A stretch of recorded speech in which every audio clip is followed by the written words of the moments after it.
Hello and welcome to the BuildASoil Family Farms YouTube series.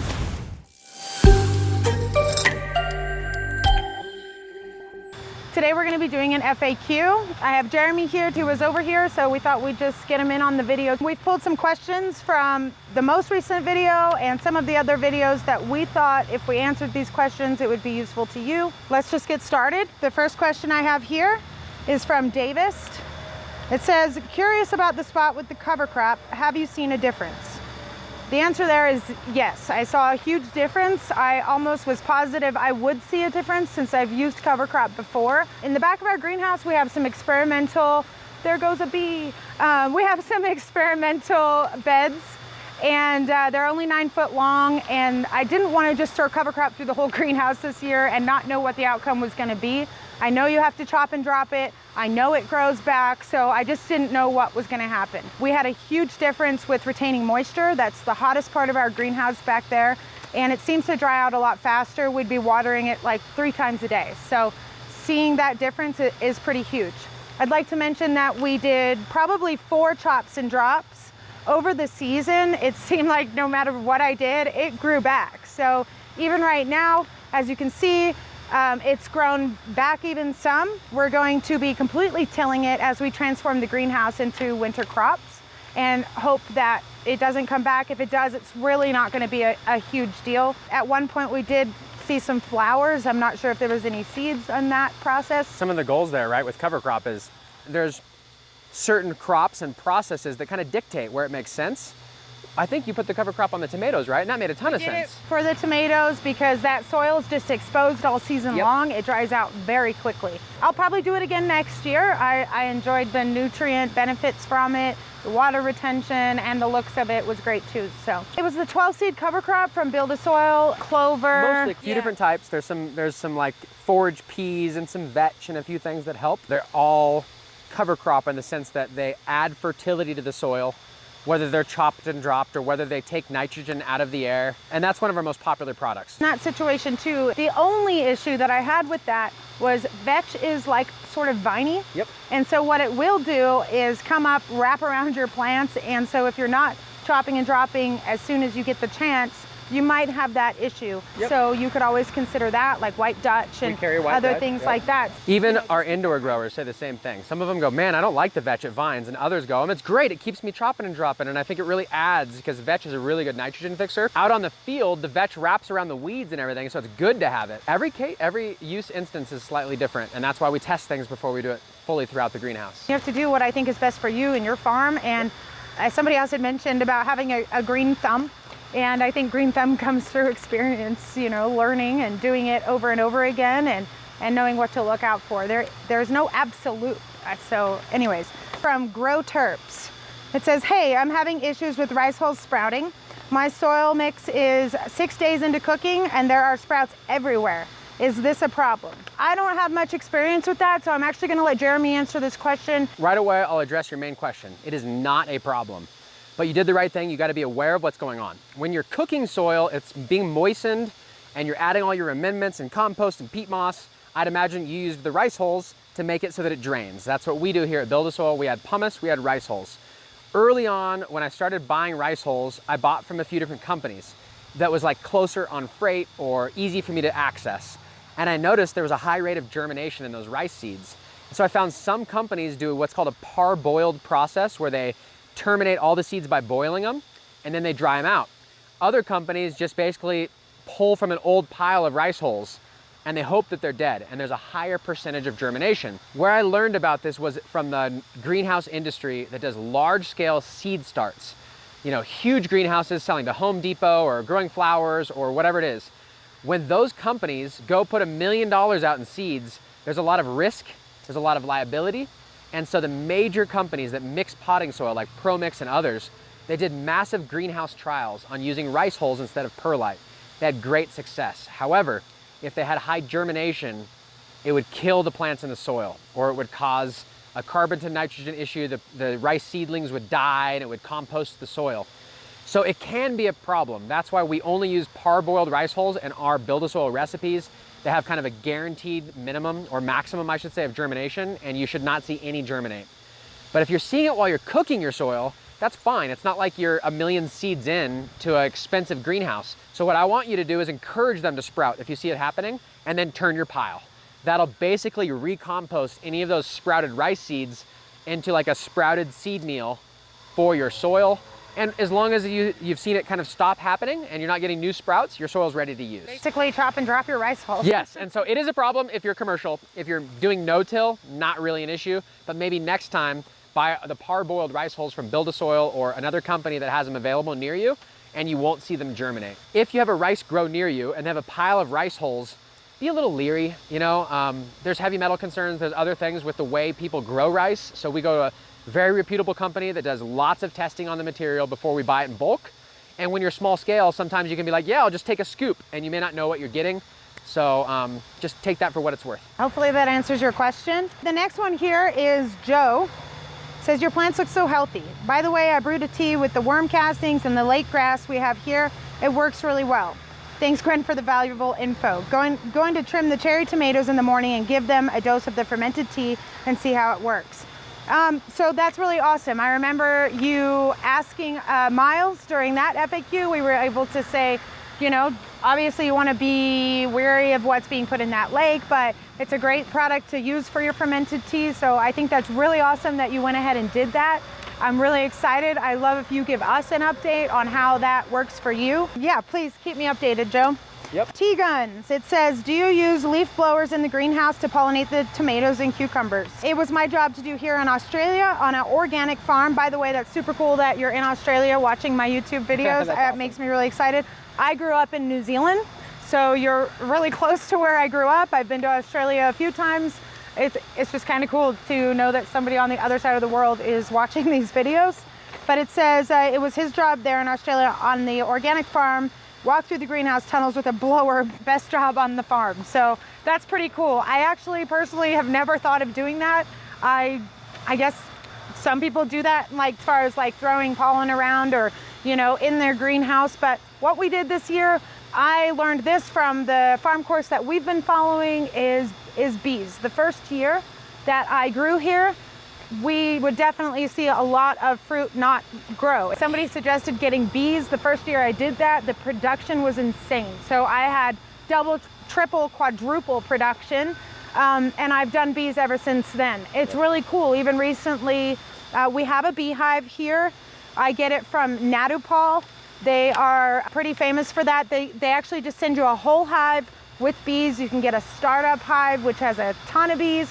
Anyways, they last pretty much all season. They're massive now, but they're still in there. They're pollinating. The best investment I've ever made on the farm here is buying the bees. Yep. Bees have been great. Never used a leaf blower, Yep. but I think that's a great idea if you don't have the ability to get a beehive. So I have a question for you if you're watching this.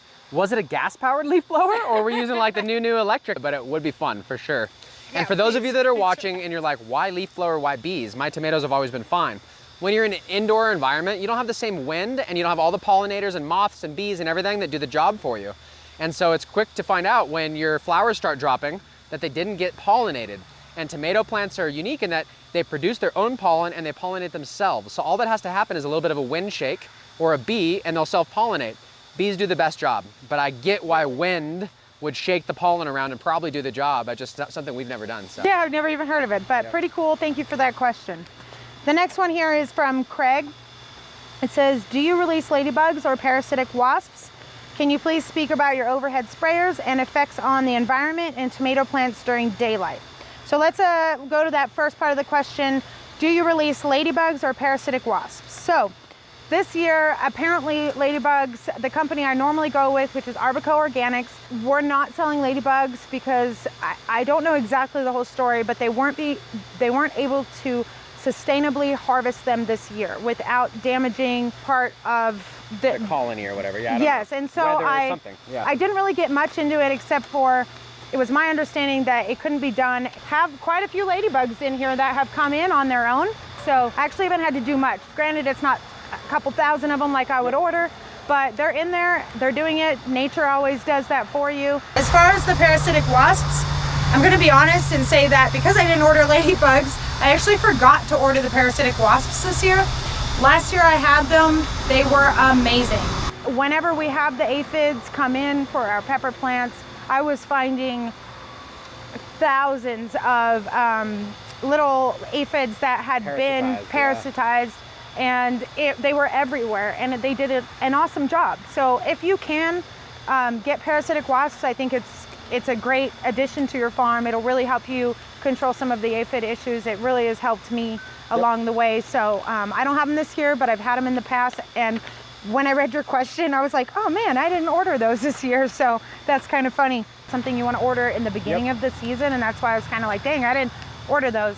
Now, while there's an issue, I'm just going to keep up with spraying every 3 days like we talked about. I'm not going to try to go order something like that and expect it to tackle the entire problem once it's arrived. And if you have like a garden, they naturally find their way there by having companion plants and other things that attract them. But in this type, normally the door is closed. Nothing can get in or out because the whole roll-up sides is all insect screen. So when we buy them, they can't leave. And that's why she said, oh no, a bee, because we have it open right now and one of the bumblebees. Of course, it'll, come back, but. And it's the end of the season. I'm going to be releasing them all soon, so I'm not too worried about it. Cool. But yeah, let's go to the next one about the overhead sprayers and the effects on the tomatoes and plants during daylight. So when my tomato plants have grown really, really high, the sprayers are hitting the plants, it's kind of dripping down. Number one, it's going to like make a pool of water on the ground, which in turn the plant's going to be overwatered. If it's just pooling up down there. Any plant that the sprayers are hitting constantly all the time, there's definitely a calcium buildup on the plant. I don't love it. The plant starts to not want to produce as much. So yeah, I definitely have noticed that there could be an issue. So I try to avoid putting plants right underneath my sprayer. Next one is from Ralph. Can you go into more detail about how and when you foliar your plants with aloe? I use aloe mostly for foliar spray, and that's going to be in the beginning. I don't necessarily do that all the time. If I have one plant that's struggling and I feel like maybe I need to use it, then I will. I sometimes add it in with my IPM routine when I feel like it. I don't really have a specific need for that, but I think that if you're taking any clones of any sort, aloe is really amazing. I foliar spray when my seedlings are very, very small, just to help give them that amino boost. I actually don't use aloe as much as you may think. Beginning of the season when my plants are small, and I really just want to create the healthiest transplants that I can, because when you have a healthy transplant, you're gonna have a healthy plant and a better grow. So even if they're not unhealthy, I still use the aloe, the root-wise, the fish aminos, and I foliar spray. I don't like to put a ton of stuff into my seedling soil, so I like to foliar spray when they're young, and I feel like I see huge results when I do that. So, all right, so the next one. How are you managing cucumber beetles on those lovely cukes? Oh, Nick, from Nick. Thank you, Nick. I don't have any beetles on my cucumber plants, so to be honest with you, I have some pumpkins outside. I, for the first year ever, have seen some squash beetles, which I didn't even know what they looked like before. We have a few. I'm not worried about it. There's pumpkins growing. They look great. I could go out and spray some neem or something in the field, but I haven't even thought about doing that because everything out there is looking really good. If it's our location where we are in Western Colorado, or if it's because we're in this controlled environment, being our greenhouse, where things really can't get into the greenhouse as much as they could outside in nature. So last question here, and then I want to point on one other thing, is from Letzer. It says, I have a question. How did you start this? I'm slowly starting to realize that this is exactly what I want in my life. So how does one go about starting something like this? Thanks for the amazing content, and keep it coming, and we'll keep supporting. So thank you for that question. The reason why I kind of smile as I read that is because my lovely husband here came to me one day and was like, let's start a farm. And I was like, yeah, this will be great. And you know, there's been a lot of trial and error. There's been a lot of ups and downs. Sometimes I'm blamed for that. And Here's the thing. Sometimes it's a win. It just depends on the day, how much work there is to do. Here's the thing. Jeremy and I met on this basis that he grows cannabis. I was growing cannabis, and it's really hard in our small little town to maybe find people that are like-minded, right? So we really bonded on that fact that I grew, he was doing his thing. We really clicked there. I have a huge passion for nutrition and what goes in my body. So that was kind of where we started with that, was just wanting to share that with other people, providing local organic food for people, and not just like organic, but like beyond that, right? So we make sure our soil is good to go. We put a lot of great nutrients in there. We don't use any chemicals, any pesticides. So we're able to produce food that I know is good for your body as I hand it over from here. And it's very rewarding. So although I didn't know what I was getting myself into, this has been a really great journey so far, and I enjoy doing what I do. So I'll address it a little more specifically. Sorry, babe. Get the finances figured out and find a course. getting there, yeah. Find a course that you can figure out, because it looks fun, but it doesn't make very much money at all. In fact, we've lost money more than we've made money. However, now it's starting to be profitable. So I will say you have to have a good process in place. It can take lots of labor, wasteful amounts of time on stuff that may not be worth your energy. And so what I really think that you should do is find somebody that's been there. You know, we don't have all day to teach. We don't have the best fully detailed courses. We bought the NeverSink course. There's also Jean Fortier out of Canada, and we use the Tend software that he kind of is a proponent of. There's lots of farm courses. Just make sure that you follow one that is more what you'd like to do and your style, and then dig in, because they're gonna have already done it. They'll teach you a lot of the process. And we overlooked a lot of that. We would just go like, well, we'll follow most of that, but then it's like, wow, it needs to be literally like how long? Is it half an hour? Because the amount of labor that you'll spend could be that you can spend $100 to harvest $10 of lettuce. And it's very easy when it's a hobby, but when you have to be that good, it adds a layer of complexity. I will say, if it's for you and you're eating for free and you start to sell to your friends and it starts to snowball, it could be something that's infinitely profitable for you and the value that it provides. But if you start off where you're very busy like we are and you have to hire employees day one, it can start to invert the numbers a little bit. So if you've got lots of time and lots of effort that you can put in, it can be really rewarding. For us, I think one of the most important things is, yeah, you can go buy organic produce, but can you harvest it and eat it while it's alive, basically? That vital nutrition is huge, and it adds another layer that adds to the profitability, right? Health is wealth. And on that, real quick, you know, location. So like, we had this property next to BuildASoil, we got on it. I mean, we've had a really hard time managing weeds. We've had to let a lot of crops go. I mean, a lot of profit has basically gone down the drain because, number one, we're trying to have enough employees. There's literally not enough time in one day to get the work done that you need to get done. And that, between harvesting, sales, managing employees, and then managing weeds. Be aware, like Jeremy said, of all those things. If you're gonna start a farm, that it's not gonna be right away profitable. The first couple years we were here, people didn't really know who we were, what we did, and so sales was hard. And over the years, people have really come to love our produce, know who we are, and request stuff from our farm. So that has been a little bit of a challenge. It's been really fun though now when people know who we are. We have people that come back to the market just for one cucumber per week, and they love that, and I love that too. So, you know, not right away are people gonna know who you are and that your produce is top quality. So being consistent. Let's say you know you're gonna profit, you've got the business plan, and you're ready. You're like, you've taken every course, you wanna hit the ground running. First thing is you go, where do I get all this land? I don't have any land. Where do I get a greenhouse? So let me answer at least the beginning of how we tackled it. It wasn't ideal because we wanted to be next to BuildASoil. So we had very specific piece of land that we could go after. Typically, how I picture it is, let's say you live in the country somewhere. There's so many people that have so much land they could never use it. And they just want it to be pretty. And they might have grass over the whole thing and a little bit of irrigation water, and they make no money off the property, but they still have to go turn their water on every once in a while to keep it green. Someone like you comes along and you bring a little basic contract, which we got from NeverSink, the idea. And the idea was, hello, you have land. I would like to start an organic vegetable farm. You would get the beauty of the farm, and I'm hoping maybe I don't have to pay you until I'm profitable. Maybe wait the first year, I'll be here. Or maybe just a couple $100 a month in the beginning, and eventually I'll pay you what it's worth. These guys oftentimes will get maybe $100 an acre for some guy to grow hay on there. So for you to come in and actually invest in it, if there's some electricity nearby or a way for you to do it, you don't have to own the land. Someone already has it and would love to make a few dollars to have a beautiful farm. So think about it that way. You don't have to have everything, but you have to have the energy and the knowledge. Someone else has the land. They're grants. If you spend enough time to get your greenhouse built, you can also finance it, and these greenhouse companies will take payments. There's so many ways that if the dream is really real, it's there. But with the discipline, you don't want the dream to turn into a nightmare. So just make sure that you go through all of it and know what you're getting yourself into, okay?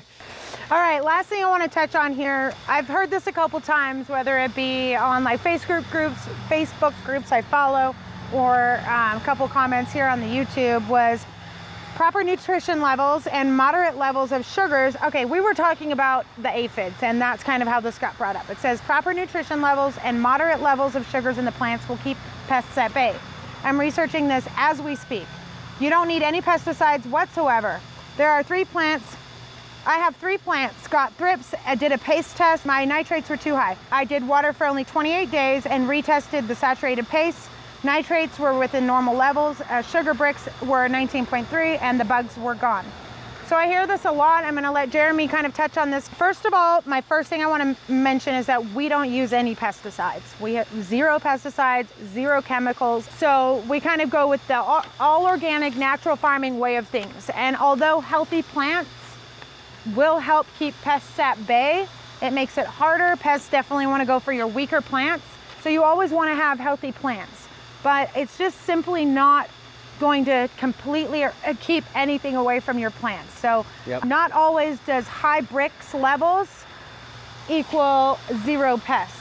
Nature's nature. It's gonna just do its thing, and you have to roll with the punches. Yeah, it's one of those things that unfortunately you hear a lot. And it's because there's a lot of proponents out there. I have Brix meters. I have a number of different sap testers. We have the Brix vice grips. We have the refractometers that we offer.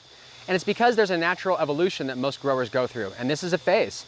You go through learning about Brix, and it's fascinating. And so you want to learn all about it. And there are certainly people who've been able to leverage Brix from a consulting perspective to determine, hey, this field over here was always better. What's wrong? Part of me feels a little bit like the tail's wagging the dog in the sense there's a lot of things that can affect Brix. And I think that having a healthy plant is always the end goal. And a lot of times you can have a healthy plant and the Brix reading can change multiple times per day, per weather, per irrigation. And so without even a proper system to test the Brix accurately becomes a little bit of the tail wagging the dog. And so I used to feel that Brix would suppress all pests. I was hoping that it would be true. What I found is it's basically snake oil. You want to have healthy plants, you can throw the Brix meter away and it's not going to direct anything on the farm. There are tons of people, Sink Angel, if you're watching this, he's very helpful with IPM and he's got a YouTube channel and he goes through from a very educated level where they have all the white papers. He's a college educated person that talks about integrated pest management. And he's frustrated because people tout this as the truth. And mostly what happens is they go through the other side finding that correlation does not always equal causation. And while sometimes bugs might go away, it typically doesn't mean that they will not go after a healthy plant. Bugs will eat the healthiest plant with the highest Brix, with the low nitrogen, it does not matter.